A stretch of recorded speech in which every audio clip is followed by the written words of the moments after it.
हर्क साम्पाङ समर्थन पक्ष र जेनजी विरुद्ध यहाँ हानाहानको अवस्था छ। जेनजीले हानेको अवस्था छ। जेनजी विरुद्ध हानाहानको सिर्जना भइसकेको छ यहाँ।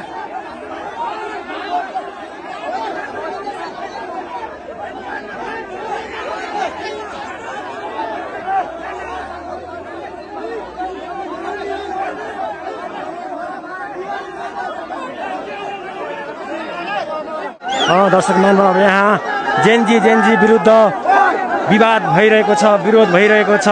केही जेनजीले हर्क साम्पाङलाई आउनुपर्छ भन्दै लागिराख्नु भएको छ भनेपछि केही जेनजी युवाले सुशीला कार्कीलाई नै समर्थन गरेको जस्तो देखिन्छ। तर यहाँको अवस्था निकै भयावह छ।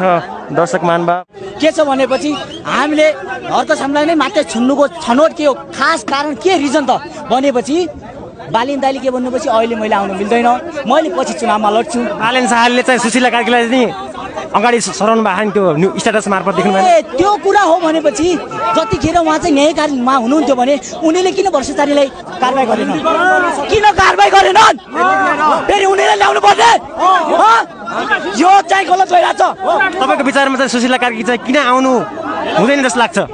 कारण भनेपछि त्यो म कुनै भन्न सक्दैन। अहिले तत्काल भनेको हर्क साम्पाङलाई ल्याउनु पर्छ अनि हाम्रो जति पनि ज्यान